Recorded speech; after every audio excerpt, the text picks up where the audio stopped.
kasus intoleransi di Cidahu semakin meruncing, seiring dengan upaya pengungkapan siapa sebenarnya dalang di balik kerusuhan yang melibatkan ratusan warga. Insiden yang sempat membuat geger nasional itu, kini memasuki babak penting dalam proses hukumnya. Setelah serangkaian penyelidikan intensif, polisi telah menetapkan 8 tersangka yang kini sudah memasuki tahap 1 dalam proses pelimpahan berkas perkara ke kejaksaan.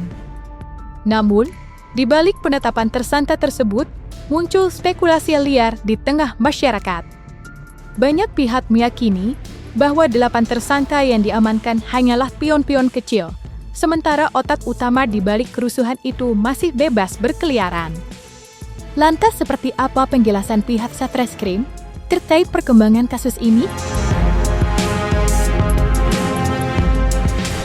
Mungkin dalam hal terkait dengan pertanyaan Mbak tadi, kapasitas kami sebagai penyidik sepertinya bukan yang berkompeten untuk menyampaikan terkait dengan hasil dari pemeriksaan yang dilakukan terkait isu tadi. Mungkin lebih tepatnya bisa ditanyakan ke Humas atau ke bagian internal kami di Propam ya. Sampai sejauh ini kita masih tahap 1, artinya berkas perkara dalam penelitian JPU dan kami belum menerima perkembangan lebih lanjut apakah dalam penelitian ada kekurangan atau nanti dinyatakan lengkap oleh JPU. Untuk sementara masih 8 orang yang kami tetapkan sebagai tersangka dan dilakukan penahanan. Untuk calon tersangka lain kami masih dalam pengembangan. Di tengah proses pengembangan kasus intoleransi yang tengah menyita perhatian publik, baru-baru ini jagat media sosial kembali dihebohkan oleh beredarnya sebuah video berdurasi 2 menit. Dalam video tersebut, tampak sektor Kapolsek Cidahu, Sukabumi, berupaya menenangkan massa yang sempat mengamuk di sebuah rumah singgah beralamat di Kampung Tangkil RT 4 RW 1, Desa Tangkil, Kecamatan Cidahu, Kabupaten Sukabumi, Jawa Barat. Namun, yang membuat publik geram sekaligus cemas adalah perkataan Kapolsek dalam video itu. Terekam jelas ia berkata kepada massa bahwa pihaknya akan menutup rumah singgah tersebut.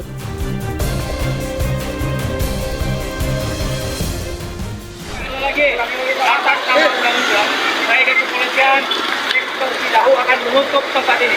Ya.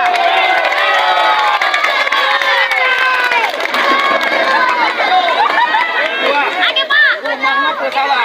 Ya. Kedua, rumahnya salah. Tapi digunakan hal-hal agama yang di luar kita.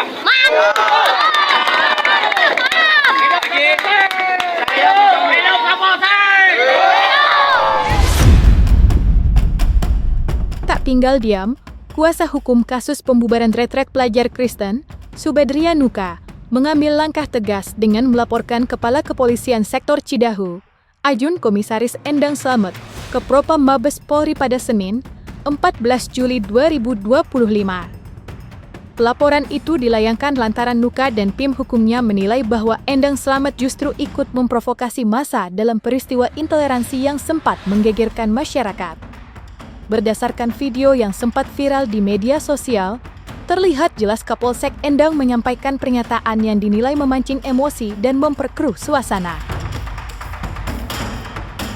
Hari ini kami mendatangi Divisi Propam Mabes Polri untuk melaporkan Kapolsek Cidahu Sukabumi atas kejadian yang terjadi pada tanggal 27 Juni 2025 di Cidahu, Sukabumi, Jawa Barat.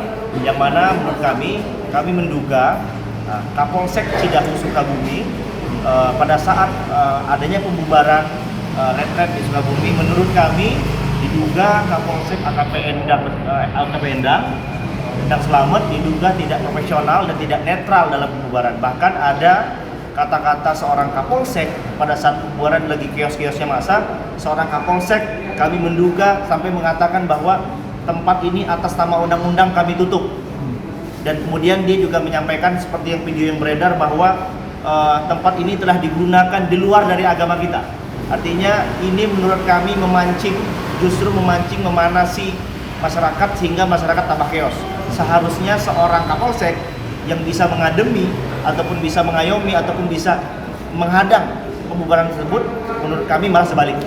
Kami merasa bahwasanya penistaan agama ini harus diangkat karena memang unsur-unsur yang ada di bukti kami itu sudah terpenuhi. Yang kami laporkan ini terkait penistaan agama, di mana ada kalimat-kalimat mereka yang mengatakan bahwasanya apabila agama lain yang beribadah di tempat itu sudah mengotori kampung halaman mereka.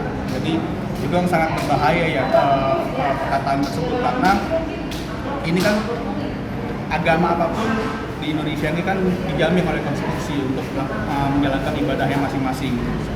Jadi mereka sudah melanggar konstitusi juga gitu. Jadi mereka melanggar hak manusia untuk beribadah di negara ini.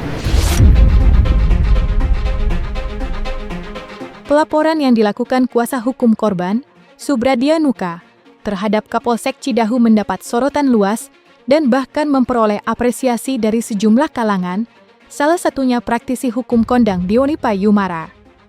Lebih jauh, Deolipa juga mendesak Kapolres Sukabumi untuk segera bertindak tegas terhadap Kapolsek Cidahu, Ajun Komisaris Endang Slamet, yang kini tengah menjadi sorotan publik.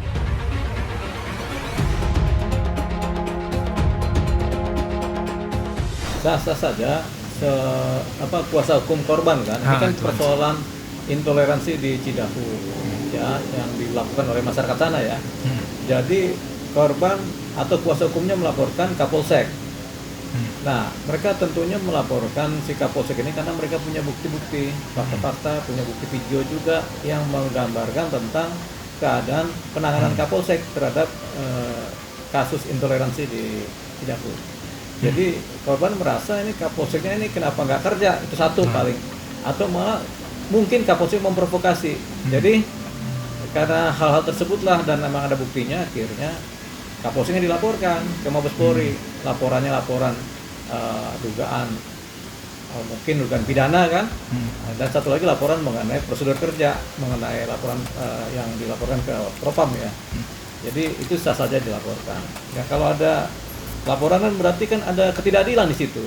Jadi kita bisa baca sebenarnya pada situasi saat terjadi aksi intoleransi itu, Kapolsek mungkin melakukan hal-hal yang kemudian dianggap tidak berpihak pada keadilan, tidak berpihak kepada korban, sehingga akhirnya dilaporkan. Jadi wajar saja Kapolsek dilaporkan. Oh ya, kita dukung dong laporannya. Kalau Kapolsek nggak bisa kerja, buat apa jadi Kapolsek? Buat apa punya pangkat, punya ini pimpinan tapi nggak bisa dipakai komandonya kan? Tadi kan nggak bisa kerja diganti dari Kapolsek yang baru, perwira yang baru yang kemudian bisa kerja, bisa menangani persoalan sosial masyarakat.